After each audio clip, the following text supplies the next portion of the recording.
Hello guys, सो इस video में पहले हम समझेंगे रिग्रेशन होता क्या है एंड देन हम ये समझेंगे कि लीनियर रिग्रेशन का यूज़ कहाँ करना है, क्योंकि जो लीनियर रिग्रेशन है उसको हम समझ चुके हैं। लेकिन अब इस लीनियर रिग्रेशन तो समझ लिया कि भाई क्या क्या क्या क्या होता है, लेकिन उसका यूज़ कहाँ पर करना है वो मैं आपको बताऊंगा। उससे पहले हम पहले रिग्रेशन को इंट्रोड्यूस करते हैं। So what is regression? Regression is a statistical method to find relationship between the dependent variable and independent variable।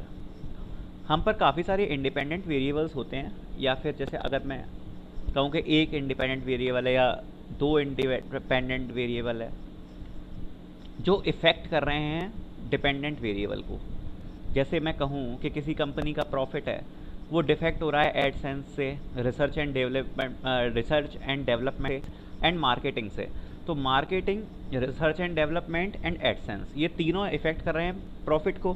तो ये तीनों तो हो गए इंडिपेंडेंट वेरिएबल और प्रॉफिट हो गया डिपेंडेंट वेरिएबल। ठीक है, तो हम क्या करते हैं कि रिलेशनशिप ढूंढने की कोशिश करते हैं इन इंडिपेंडेंट वेरिएबल से इस डिपेंडेंट वेरिएबल में। That is the regression. And regression analysis is used to predict the behavior of an dependent variable like sales। जैसे कि हमारे पास कुछ डेटा है, उससे हम रिग्रेशन एनालिसिस का यूज़ कर सकते हैं प्रिडिक्ट करने के लिए कि भाई सेल्स कैसी जाएगी। जैसे कि हमारे पास कुछ डेटा है कि ये ईयर रहा, ये सर्कमस्टेंसेस रही, उस हिसाब से सेल्स इतनी गई। ठीक है, तो हम क्या कर सकते हैं, रिग्रेशन एनालिसिस का यूज़ कर सकते हैं to predict the behaviour of an dependent variable. मतलब हम आगे अगर प्रिडिक्ट करना चाहें सेल्स को तो हम प्रिडिक्ट कर सकते हैं using the concept of regression. अब where to use linear regression, अभी रिग्रेशन की बात हटाओ, अब बात करते हैं लीनियर रिग्रेशन जो हमने पढ़ा था उसका हमें यूज़ क्या करना है। उसका यूज़ होता है इवेल्युएटिंग सेल्स। जैसे मैंने आपको बताया सेल्स का एवेल्यूएशन के मतलब यहाँ पर इतनी सेल गई, यहाँ इतनी सेल गई, हाँ इस साल इतनी सेल हुई, कार की ये इतनी सेल हुई। तो मतलब जो सेल से एसोसिएटेड चीज़ है उसमें हम लीनियर रिग्रेशन का यूज़ कर सकते हैं। दूसरा है प्राइस, किसी चीज़ की प्राइस प्रिडिक्शन हो गई। जैसे कि मतलब ये कैटेगरीज के हिसाब से इसकी प्राइस यहाँ है।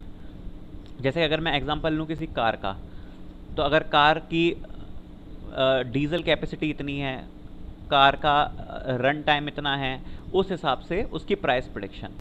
तो जहाँ भी चीज़ आ जाए प्राइस प्रिडिक्शन वाली, वहाँ पर हम यूज़ कर सकते हैं लीनियर रिग्रेशन। फाइनेंशियल रिस्क, जैसे कि लोगों का बिहेवियर जान के, जैसे कोई फाइनेंशियल कंपनी है जो हमें लोन देती है, फाइनेंशियल रिस्क लोन। ठीक है, अब उसमें हम क्या कहें कि भाई जिस इंसान की एज इतनी थी, उसकी इनकम इतनी थी, उस हिसाब से उसने इतने रुपए का लोन लिया। ठीक है, हमें इंसान की एज पता है और उसकी इनकम पता है और उस हिसाब से हमारा लोन लिखा हुआ है। तो हम प्रिडिक्ट कर सकते हैं कि किस एज के लोग ज़्यादा लोन ले रहे हैं या फिर ये व्यक्ति कितना लोन लेगा। तो उस टाइप से चीज़ में हम लीनियर रिग्रेशन का यूज़ कर सकते हैं।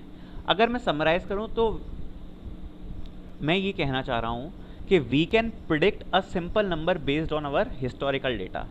जो हमारा लीनियर रिग्रेशन है उससे हम एक नंबर प्रिडिक्ट करने की कोशिश कर रहे हैं अपने हिस्टोरिकल डेटा के बेस पर।